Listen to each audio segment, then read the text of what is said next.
नमस्कार, जय हिंद और जय तो भारतम। आज 14 अगस्त को भारत में विभाजन विभीषिका दिवस मनाया जाता है। ये भी पिछले कुछ वर्षों से आरंभ हुआ है, लेकिन विभाजन तो 80 साल पहले हो गया था। क्या कारण रहे उस विभाजन के? आइए इसी पे चर्चा करते हैं। ये मैंने सोचा है कि मैं एक 3 वीडियोज़ की एक सीरीज बनाऊंगा। तो आज विभाजन के दिन विभाजन की पृष्ठभूमि पे बात करते हैं। और कल 15 अगस्त है, अपनी स्वतंत्रता का दिन है। तो कल तो विभाजन की बात नहीं करूंगा मैं, लेकिन फिर 16 अगस्त को विभाजन की विभीषिका पे बात करेंगे। और उसके बाद फिर आगे की बात करेंगे कि विभाजन के बाद हम क्या कर सकते थे और हमने क्या किया, उसके क्या परिणाम रहे। मैंने बहुत सोचा कि आखिर विभाजन क्यों? भारत की सभ्यता, सनातनी सभ्यता, हिंदू सभ्यता, जहाँ हम हमेशा ये सुनते रहे, ये पढ़ते रहे कि जननी जन्मभूमिश्च स्वर्गादपि गरीयसी, या फिर जब हमारे उपनिषदों में ये कहा जाता है कि माता भूमि पुत्रो हम पृथिव्या, और सुभाषित श्लोकों में भी है ये कि जननी जन्मभूमिश्च जाह्नवी च जनार्दन जनक पंचमश्चैव जकार पंच दुर्लभम। उस सभ्यता ने, उस संस्कृति ने आखिर ऐसे क्या दबाव रहे होंगे कि बंटवारे को मान लिया। विषय वस्तु बहुत ही ब्रॉड है, लेकिन यहाँ पे मैं बस 3-4 चीज़ों को लेकर के ही बात करूँगा कि बंटवारे के बीज कब पड़े और बंटवारे के बीज जो क्या क्या परिस्थितियाँ रहीं कि उगे, और उसके बाद जो है सो कि वो एक ऐसा वृक्ष बन गए कि उनको अवॉइड नहीं किया जा सका। देखिए, जब दो सभ्यताएं आपस में मिलती हैं तो उनके कुछ मिलाप बिंदु होते हैं, और बाकी तो वो अपने रास्ते, ये अपने रास्ते। जो विविधता है भारत की, और भारतीय सभ्यता ने जिस तरह से उसको सेलिब्रेट किया है, उसका उत्सव मनाया है, जहाँ की कहावतों में भी हम सुनते हैं कि 3 कनौजिए 13 चूल्हे। उस सभ्यता ने अलग होने की मांग को स्वीकार किया, लेकिन अलग होने की मांग के पीछे जो कारण रहे, उसमें मुझे लगता है कि कहानी बहुत पहले की है। शाह वलीउल्लाह भी ने भी कहा, ये देवबंदी आंदोलन के मदनी जो रहे वो भी रहे, लियाकत अली खान, जिन्ना, मुस्लिम लीग के बहुत नेता, और इधर के भी लोग रहे, लेकिन इधर जो हिंदू पक्ष के लोग रहे उसमें सावरकर का नाम लोग प्रमुखता से लेते हैं, और हिंदू महासभा के भी कई नेता रहे। देखिए, कारण कई हैं। प्रशासनिक कारणों से शुरू करते हैं तो मतलब मुगलों के समय से ही हम देखते हैं कि भले ही शासन मुगलों का रहा, लेकिन जो पदाती सैनिक थे, जो फुट सोल्जर्स थे, वो हिंदू ही थे। एक तरह का एक सामंजस्य था और वो चलता जा रहा था, लेकिन महत्वपूर्ण पदों पे मुस्लिम ही रहते थे। तो एक जो श्रेष्ठता की भाव थी वो थी और वो है। फिर आता है 1857 का हमारा स्वतंत्रता का पहला युद्ध। उस युद्ध में हिंदू मुस्लिम दोनों साथ मिलकर लड़े थे, और उसके बाद, उसके पहले तक तो ईस्ट इंडिया कंपनी शासन करती थी, लेकिन उसके बाद ब्रिटिश क्राउन, ब्रिटिश राजतंत्र ने भारत को अपने अधिकार में लिया, और उसके बाद उन्होंने जो जो कदम उठाए वो इस पृथक पहचान को और दृढ़ करती गई। डिवाइड एंड रूल जो उनकी पॉलिसी थी, जो उनकी नीति थी, उसको उन्होंने लेटर और स्पिरिट दोनों में फॉलो किया। 1871 जो जनगणना हुई, उसमें जो आपकी आपकी धार्मिक पहचान थी उसको और रिजिड बना दिया गया। उसके बाद पार्लियामेंटो रिफॉर्म आया, जो सेपरेट इलेक्टोरेट की बात हुई, और उसके बाद 1937 में जो चुनाव हुए उसको मुस्लिम लीग एकदम से साइडलाइन हो गई थी उसमें, और फिर 45-46 का डायरेक्ट एक्शन, और उसके पहले के चुनाव में मुस्लिम लीग की भारी विजय, जब बंटवारे के प्रश्न को लेकर के मुस्लिम लीग चुनाव में गई सेपरेट इलेक्टोरेट के साथ, अगर मैं गलत नहीं हूँ तो ये सब प्रशासनिक कारण रहे। अब आते हैं आइडियोलॉजिकल और धार्मिक कारणों पे, वैचारिक और धार्मिक कारणों पे। तो कई विचारक रहे मुस्लिम पक्ष के, इन्होंने कहा कि हम अलग हैं, आप चाहे माने या ना माने, हम अलग हैं और हमें आवश्यकता है एक अलग देश की। और ये और ज़्यादा मुखरित हुआ जब हम ये कहें कि ये निश्चित हो गया था द्वितीय विश्व युद्ध के बाद कि जब अंग्रेज़ों में इतनी क्षमता नहीं रह गई थी फाइनेंशियली कि वो अपने उपनिवेशों को संभाल पाएँ, सैन्य रूप से भी और वित्तीय रूप से भी वो खोखले हो चुके थे। तो जो मुस्लिम एलीट क्लास था उसको ये लगा कि अरे जब अंग्रेज़ चले जाएंगे तो हमारा क्या होगा, क्या हमारा शासन वैसे ही चलता रहेगा। और उस समय तक कांग्रेस एक हिंदू पार्टी मानी जाती थी। तो ये एक बहुत प्रमुख कारण रहा जो मुझे लगता है। उसके बाद 1905-06 का भंग जो कि कहने के लिए प्रशासनिक कारणों से किया गया था, लेकिन हुआ था वो धार्मिक आधार पे। और भले ही 1911 में वो उसको रिवर्स कर दिया गया, लेकिन वो जो भी स्ट्रक्चर बने उसके बाद, जो भी तंत्र बना, जो भी ऑर्गेनाइजेशन बने 1905 से 1911 के बीच में, उनको अंडू नहीं किया जा सका, उनको रिवर्स नहीं किया जा सका। उसके बाद 1930 में हमारे इकबाल साहब तो खैर क्या कहें, बस एक शेर याद आ गया मुझे कि बर्बाद गुलिस्तां करने को बस एक ही उल्लू काफ़ी है।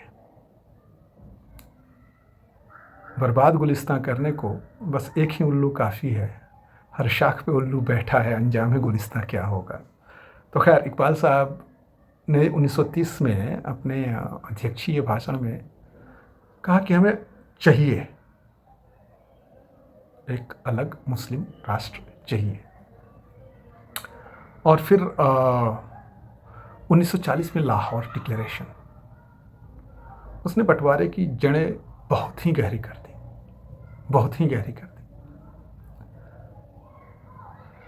और मतलब डिवाइड एंड रूल पॉलिसी, उसके बाद आपका अंग्रेज़ों की अक्षमता, कई प्रशासनिक कारण, कई सारे आइडियोलॉग आ गए। और उसके बाद जब ये लगा कि भारत स्वतंत्र होगा ही होगा, लेकिन बंटवारे पे मतलब माहौल बहुत ही विषाक्त हो चुका था, बहुत ही विषाक्त। स्टेशनों पर मुस्लिम पानी, हिंदू पानी मिलने लगे थे। ये 40 के बाद की बात है। हर किसी को ये कहना था कि नहीं, हम जो भी मुस्लिम पक्ष के लोग थे उनका कहना था कि नहीं, हमें अलग देश चाहिए। और हिंदू पक्ष के लोग मतलब किसी भी तरह से करके बंटवारे को रोकना है, कैसे भी हो बंटवारे को रोकना है। जब गांधी कहते थे कि बंटवारा मेरी लाश पे होगा, तो हिंदुओं ने गांधी का विश्वास किया, बंटवारा हो गया, फिर उनकी लाश भी गिरी। इन सब के बीच मुझे लगता है कि जितना भी मैंने रिसर्च किया, जितना भी मैंने देखा, मुझे लगता है कि बंटवारे के कारणों में अलीगढ़ मुस्लिम यूनिवर्सिटी का जो रोल है उस पर बहुत कम ही बात हुई है। ऐसा नहीं, उसमें कई विश्वविद्यालय थे। लाहौर की पंजाबी यूनिवर्सिटी थी, काशी की बनारस हिंदू यूनिवर्सिटी थी, इलाहाबाद यूनिवर्सिटी भी थी, और अलीगढ़ मुस्लिम यूनिवर्सिटी भी थी।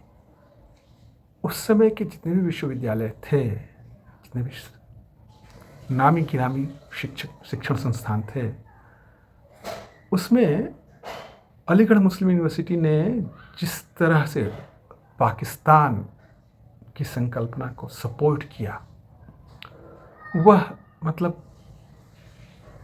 काबिल तारीफ है। Not only providing the foot soldiers, they provided ideologues as well.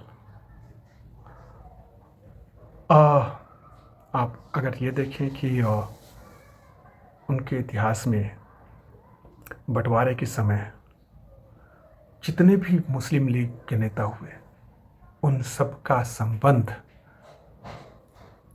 90% से ऊपर के लोगों का संबंध अलीगढ़ मुस्लिम यूनिवर्सिटी से रहा। यही नहीं, जो 1946 के जो प्रोविंशियल इलेक्शन होने थे, उन प्रोविंशियल इलेक्शंस में जो प्रचार का काम था, जो ग्राउंड पे काम था, उसमें अलीगढ़ मुस्लिम यूनिवर्सिटी के छात्रों ने महत्वपूर्ण भूमिका निभाई। उस चुनाव ने मुस्लिम लीग के भारत के मुस्लिमों का एकमात्र रिप्रेजेंटेटिव होने के क्लेम को सॉलिडिफाई कर दिया, स्थापित कर दिया मुस्लिम लीग को कि हाँ, वही भारत के मुस्लिमों का एकमात्र रिप्रेजेंटेटिव है। 425 सीटें जीती थी शायद।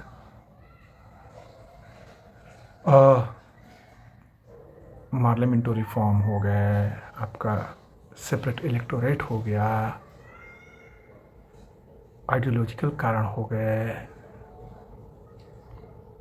Britishers inability to control their colonies, ये सारे कारण जो थे सब मिलकर के एक ऐसी परिस्थिति का निर्माण किए जहां बंटवारा अवश्यंभावी था। मैं ज़्यादा विस्तार में इसलिए नहीं जा रहा हूँ कि किसने क्या कहा, ये आपको बहुतों ने बताया है, लेकिन मैं आज भी ये समझ नहीं पाता हूँ कि वो मनोदशा क्या रही होगी जहाँ आप अपनी मातृभूमि का बंटवारा करने के लिए तैयार हो जाए। वो कारण क्या रहे होंगे और कैसी परिस्थितियां रही होंगी कि उन कारणों का निवारण नहीं हो सकता था। यहीं पे बात नहीं रुकती है। अगर बंटवारा अवश्यंभावी था और बंटवारा हुआ तो उसको और अच्छे ढंग से नहीं किया जा सकता था। करोड़ों लोग विस्थापित हुए, लाखों लोग मारे गए। ये स्वतंत्रता हमने पाई है तो हमने इसकी बहुत बड़ी मूल्य चुकाई है। एक ऐसा मूल्य जो कि शब्दातीत है। मैं ये कहूँगा कि वो शब्दातीत है। फिर उस मूल्य का के विवरण में जाना, जब हम पृष्ठभूमि की बात कर रहे हैं तो उचित नहीं है। लेकिन यह जो सोच है कि हम पृथक हैं, हम अलग हैं, हम श्रेष्ठ हैं,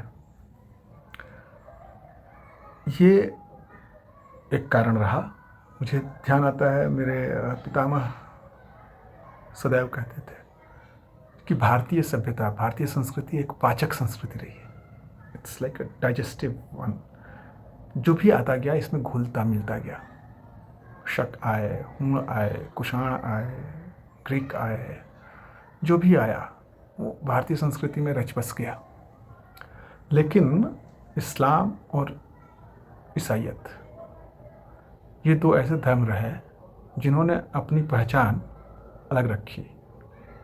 और ठीक है, आप रखिए, पहचान अलग रखिए, लेकिन वो अलग पहचान अगर अलग देश की बात करता है तो ये ठीक नहीं। जब हम होमोजेनिटी की बात करते हैं